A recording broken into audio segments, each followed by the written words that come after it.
Georges Pateglaise, bonjour. On vous connaît comme chroniqueur de la vie ariégeoise en son temps. Nous sommes sur un festival de la gastronomie, Mirepoix mais le couvert. Donc en quoi dans vos œuvres, vos futures œuvres, quelle est la place de la gastronomie et des plats ariégeois? Alors, dans tous les romans que j'ai pu écrire, j'ai toujours mis des recettes de cuisine. Parce que la cuisine, ça fait partie de la vie. Ce sont des saveurs également, au même titre que les mots. Donc, j'ai toujours mis 2 ou 3 ou 4 recettes de cuisine en essayant de faire varier les plaisirs.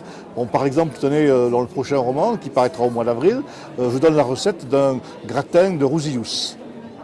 Donc, en quoi la cuisine dans un roman est importante pour le lecteur? C'est les odeurs, c'est l'imagination autour du plat, c'est quoi qui attire le... Oui, c'est important parce que ça donne une dimension, celle du vivant. La dimension du vivant, la dimension du vécu, ça donne d'autres saveurs que la simple sonorité des mots. Ça fait monter l'eau à la bouche. Et quand un de mes lecteurs me dit par exemple qu'il descend manger un morceau de la cuisine entre 2 chapitres, ça veut dire que j'ai quelque part mon but. Alors, est-ce que vous en profitez pour aller rechercher des vieilles recettes familiales ou locales pour les insérer dans vos œuvres ou c'est parce que vous avez simplement... vous êtes vous-même cuisinier?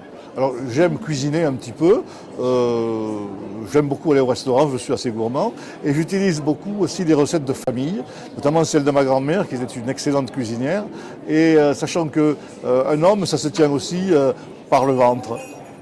Alors, est-ce que par le passé dans votre enfance, vous avez regardé cuisiner? Parce qu'on dit souvent que les bons cuisiniers ont vécu déjà la cuisine dans leur chair et dans leur corps. Oui, dans mon enfance, d'abord j'ai été élevé à une époque où la télévision commençait à peine à exister, c'est les premiers pas.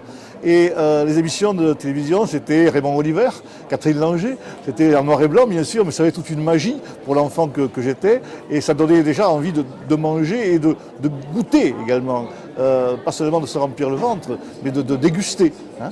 Et ce rapport aux aliments, je l'ai toujours conservé, et dans la littérature, je m'en suis servi dans pratiquement tous mes romans.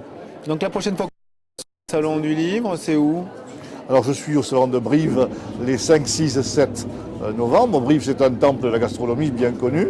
C'est aussi le 2e grand salon du livre en France après Paris. Et j'y représenterai l'Ariège évidemment pour le plus grand bonheur des Ariégeois. On vous remercie. Merci beaucoup.